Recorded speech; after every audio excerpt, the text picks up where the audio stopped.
Hi there, and welcome to Review Required Readings audio and video section for week 3. This week we're in chapter 6, and so again, like in other chapters so far, I've got recorded lectures. Feel free to watch those, read the chapter, whatever makes the most sense for your learning, the way you learn. But this week we're dealing with the various aspects of creating a project plan and understanding, the critical tasks and all the things that associated with project planning using work breakdown structure style projects.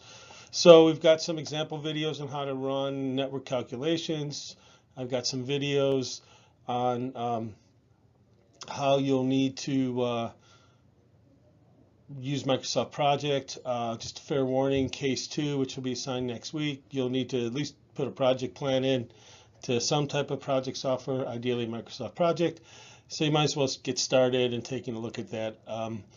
I think I mentioned in my other recording that I'll be going over some of the aspects of Microsoft Project for you in class on Wednesday evening, but really I'm going to focus mostly on the output from the Microsoft Project file in the simulation. But the rest of that will be self-learning and be happy to help you along the way. I've put lots of resources in there for you. So in terms of being able to hand calculate things like critical path and duration, problems 6 and 8 in chapter 6 are good candidates for things that you should know how to do. And I've posted solutions to those, and there are other problems solved solutions in your book as well. So this week also we're in case 1. And it's due next week, and so I'm not assigning anything new. I'm not assigning a discussion forum this week. Those will roll in a little bit later on the semester. So that will be giving you enough time to get final gear up, if you will, for the simulation, and still try and cover a lot of the aspects of chapter 6, which is a pretty lengthy chapter, as it turns out.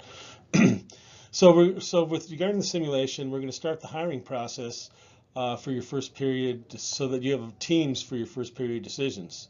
And so the plan of attack, here I am on Tuesday afternoon. Hopefully by Friday, everyone will be registered in the simulation, and I'll be able to roll the resource list out to you. I'm still waiting on a few students at this point that I'll follow up with. So the idea is that you'll have the resource list ready to go, and your teams will have until Tuesday to place your first bids in for the resources that will make up your ideal team. I plan to process those resources sometime overnight on Tuesday, and they'll be available to take a look at Wednesday during the day. And then the only other thing the teams need to do is take a look at your resource pool. Well, do 2 things, I guess.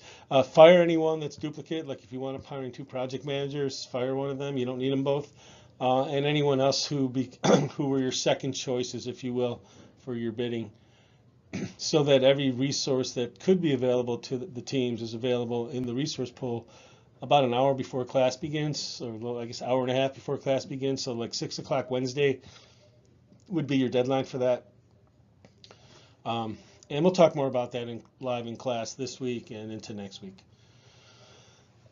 And the last but not least, you have a new teaming exercise, SE 4-3, where you develop a responsibility matrix for your team relative to sim decisions and anything else that you'll do together as a team this semester. I'll chat more about that as well during our live class on Wednesday night. That's pretty much covers everything here, and we'll take it from there. We'll talk to you all later. Bye.